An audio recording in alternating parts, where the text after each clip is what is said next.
देखिए, आज जो 13 फरवरी से मोर्चा चल रहा, दोनों फोरम का, किसान मजदूर मोर्चा और एसकेएम नॉन पॉलिटिकल की ओर से, और 301 दिन इधर हो गए मोर्चे को, और 14 दिन हो गए खनौरी बॉर्डर पर सरदार जगजीत सिंह डल्लेवाल के अमर अनशन को। जो कल हमने देखा, अभी सरकार अपने तरफ से दावा कर रही है अभी हम संयम रख रहे हैं, लेकिन जो रेशम सिंह बठिंडा के थे, कल पीजीआई में गए, उनके सर से रबड़ की गोलियां निकली हैं। कल पीजीआई से जब वो उधर उसको अच्छा करके गोली निकालने के बाद मेरे ख्याल राजपुरा में पहुंचे वो। अब उनका स्वास्थ्य ठीक है। और 3 जो हमारे किसान लीडर हैं, दिलबाग सिंह जी, जरनैल सिंह लंग जी और मेजर सिंह कसेल तारन तारन, ये रेफर हुए हैं अभी पटियाला के लिए। और कुछ अभी किसान हमारे राजपुरा में 7 किसान थे जो कल जख्मी हुए। लिस्ट में हम 6 बोल रहे थे, 7 किसान थे।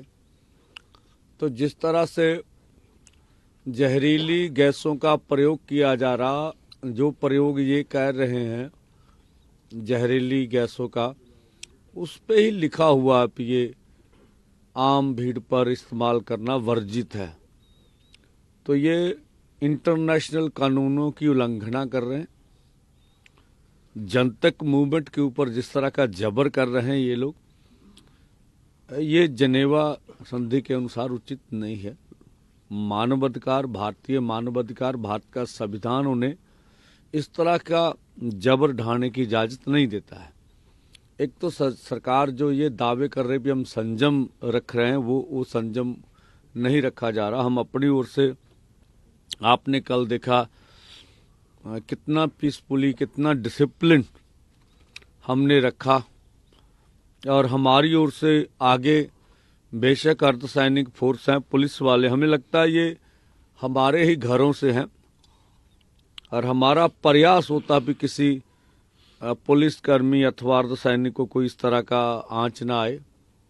और हमारे किसान खुद तो सरकार का जबर सहते हैं, लेकिन किसी के ऊपर जबर नहीं करते हैं। जो कल हरियाणा के एसपी और डीसी आए थे, उनसे दोनों मोर्चों ने कल जो वार्ता राजपुरा में की है, हमने सारी बातें उनके सामने रखी कि आपके अधिकारी किस तरह से हमें गालियां देते हैं। आपके अधिकारी माँ बहन की गालियां देते हैं। आपके लोग मीडिया को खालिस्तानी बोलते, जबकि यहाँ बड़ी तादाद में नेशनल मीडिया बैठा हुआ है। और ये भी बोलते हैं भी हमारी और मूवी क्यों की है, ये आपके जमाई आ रहे हैं, इनके ऊपर मूवी क्यों नहीं करते। तो इस तरह की बातें भी हमें जो आपत्तिजनक बातें जो मीडिया के पर्सन को बोलते हुए अधिकारी नजर आए हैं, तो हमने ये सब बातें उनके समक्ष रखी है। वो कहते हैं हम इन बातों का नोटिस लेंगे, लेते नहीं लेते उनकी मर्जी है। एक तो हमने बोला भाई आप हमें दिल्ली जाने दीजिए। उनका कहना था कि आगे जाके ऐसी समस्या आ सकती है जैसी यहाँ। हमने कहा नहीं, अगर सरकार किसान आंदोलन के नेताओं से मिले और वहां मोर्चा भी लग सकता है और ट्रैफिक की व्यवस्था भी सुचारू ढंग से चालू रखी जा सकती है, ऐसा हमारा मानना है। अब यहां से बढ़ने नहीं देना। जो भी लोग ऐसा महसूस करते हैं कि ट्रैफिक वहां अवरुद्ध हो जाएगी, इस तरह का मोर्चों का कोई भी इरादा नहीं है। तो इसका हल निकाला जा सकता है। अगर सरकार को यह भी प्रस्ताव मंजूर नहीं है तो सरकार वार्ता करे। इस बात पे उन्होंने कहा भी हम इसीलिए आए हैं कि हमारी उस दिन भी आपने जो मांग पत्र भेजा, मैं उनका कहना था भी प्रिंसिपल सेक्रेटरी को बोला गया, कहा गया, और हमारी कोशिश जारी है। उनका अपनी ओर से दावा था भी हमें आशा है हम बातचीत का रास्ता निकाल लेंगे। उन्होंने कहा कल आज प्रधानमंत्री जी आ रहे हैं हरियाणा में, तो सारे ऑफिसर भेजिए, हमें आज का समय दे दीजिए। हमें लगता है कि आज प्रधानमंत्री जी अगर हरियाणा में आ रहे हैं, हरियाणा के बॉर्डरों के ऊपर लगातार 301 दिन से किसान, खेत मजदूर संघर्ष कर रहे हैं। शहीद शुभकर्ण जी भी हरियाणा के पुलिस कर्मियों के द्वारा, अधिकारियों के द्वारा शहीद किया गया। 433-35 किसान पहले थे, अब 15-20 की लिस्ट पहले है, 6-7 की, तो अब 26-27 में और डाल लीजिए। 450 से प्लस किसान जख्मी हुए हैं। क्या प्रधानमंत्री जी यही दावे करेंगे आके कि हम 24 फसलें खरीद रहे हैं? ये असत्य है। हरियाणा में भी 24 फसलें खरीदी नहीं जा रही हैं। या फिर वो ये दावे करेंगे कि हम लगातार इलेक्शन जीत रहे हैं, इसलिए हमारे विकास को देश सही मान ले, या फिर गरीबी रेखा में हमारा इंडेक्स कहां पर है, या फिर जो अमेरिका की मानवाधिकार की संस्थाएं बोल रही हैं कि भारत में जो अकलियतें हैं, उनकी जो लोगों की धार्मिक आजादी का सवाल उठा रहे हैं, या उनके ऊपर ध्यान देंगे? या जो उनकी रिपोर्टें भी एक किसान एक दिन में 27 रुपए में गुजारा कर रहा है, उसके ऊपर कुछ बात रखेंगे? 80 करोड़ लोगों को आज फ्री अनाज 5 किलो देने की जरूरत क्यों पड़ रही है? तो मैं बोलता हूं, चाहे इंडिया गठजोड़ की सरकारें हो, वहां पर भी किसान मजदूर खुश नहीं है। चाहे सत्ता में बैठी भाजपा, उनका गठजोड़ हो, उनके वहां पर भी लोग जो रह रहे हैं वो भी उनसे खुश नहीं है।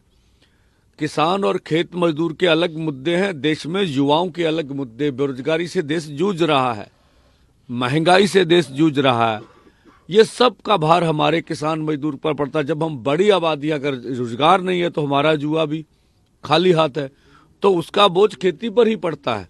और जिस तरह से जो जनतक क्षेत्र का सरकारी क्षेत्र था, जिस तरह से उसको प्राइवेटाइजेशन किया गया, हमारी नौकरियां छीनी गई, जिस तरह से अब भी जो हमारी मांग है बिजली बोर्ड का निजीकरण किया जा रहा है, तो हम कहते हैं प्रधानमंत्री जी आज आ रहे हैं, आंदोलन के ऊपर संज्ञान ले, और जो हमारी मांगे हैं, जो उन्हें जो कमिटमेंट की थी, वही कमिटमेंट हमारी मांगे हैं, तो उनके ऊपर आज घोषणा करें कोई, जो देश के किसान मजदूर के हित में हो, देश के हित में हो, तो सारा गतिरोध खत्म हो जाए।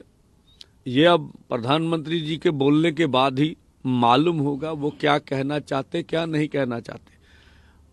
कुछ प्रस्ताव आए आपको उनकी तरफ से बातचीत को लेकर के? केंद्रीय मंत्री, कृषि मंत्री की तरफ से हमने देखा, उनका बयान सुना हमने पार्लियामेंट के अंदर, या फिर उपराष्ट्रपति जी का। क्या अगर प्राइम मिनिस्टर नरेंद्र मोदी आपके धरना प्रदर्शन के बारे में, आपके मांगों के बारे में अगर वो बात करते हैं, तो आप धरना से उठ जाएंगे? दो बातें हैं। मोर्चा मांगों के ऊपर है। अगर मांगे मान ली जाती हैं तो मोर्चा समाप्ति के बारे में मोर्चा सोचेंगे कि भाई जब मांगे पूरी हो गई तो मोर्चा मांगों के बाद थोड़ा ना लगा रहेगा, तो मोर्चा जीत में बदलेंगे। अगर प्रधानमंत्री जी अपनी वार्ता में किसान मजदूर के मसलों का बात भी करते, ये भी पॉजिटिव होगा कि प्रधानमंत्री जी ने मन बना लिया है कि अब किसानों के मसलों के हल की ओर बढ़ रहे हैं। जी सर, हमने देखा है कल किस तरीके से देखने को मिली पुलिस की तरफ से। पहले वो फूल बरसाए, उसके ठीक बाद आंसू गैस के गोले। हाँ, देखिए, एक परसेप्शन के ऊपर भाजपा काम कर रही है। अब तक का जो उनका मेन टारगेट रहा देश में परसेप्शन क्रिएट करना, वो ये परसेप्शन पूरे देश भर में बनाकर ही इलेक्शन जीत रहे हैं।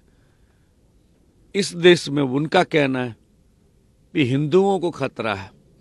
ये परसेप्शन उन्होंने खड़ी की।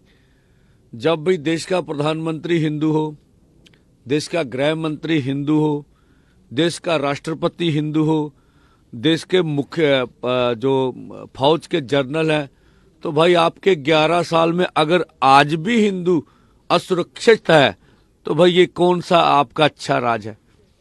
सवाल हिंदू, मुस्लिम, सिख, ईसाई का नहीं है। ये देश धर्मनिरपेक्षता के नाम पर बना है। यहाँ विकास का सवाल है। हम देखते हैं, अगर हम खेती की बात कर रहे हैं तो हिंदुस्तान में हिंदू जो खेती करते हैं उनका भी हाल अच्छा नहीं है, तो उसको गुमराह करके परसेप्शन बना के इलेक्शन जीत रहे हैं। तो मैं बोल रहा हूं, जो आपने पुलिस की सवाल किया, पुलिस का, तो ये भी परसेप्शन बनाने का काम था। भी पुलिस तो फूल बरसा रही है, उन्होंने, उनका भी तो भाई मीडिया है, वो बातें नोट कर ली। पुलिस तो भाई चाय दे रही है, पुलिस तो भाई लंगर बांट रही है, ये पूरे देश को दिखाया जाएगा। लेकिन पुलिस जो जुल्म कर रही है, जिस तरह की जहरीली गैसें फेंक रही है, जिस तरह से रबड़ की गोलियां चला रही है, माँ बहनों की गालियां दे रही है, मीडिया को खालिस्तानी मीडिया बोल रही है, वो दिखाएंगे नहीं। ये इसलिए किया गया है। सर, कई राज्यों में, हरियाणा हो, दिल्ली हो, पंजाब हो, राष्ट्रीय राजमार्ग और जो स्टेट स्तर के जो रोड्स हैं वो ब्लॉक हैं, जिसको लेकर के एक याचिका सुप्रीम कोर्ट में दायर की गई। आज उसमें सुनवाई होना है। हाँ, देखिए, हम तो पहले दिन से बोलते रहे हैं, राजमार्ग खुलने चाहिए।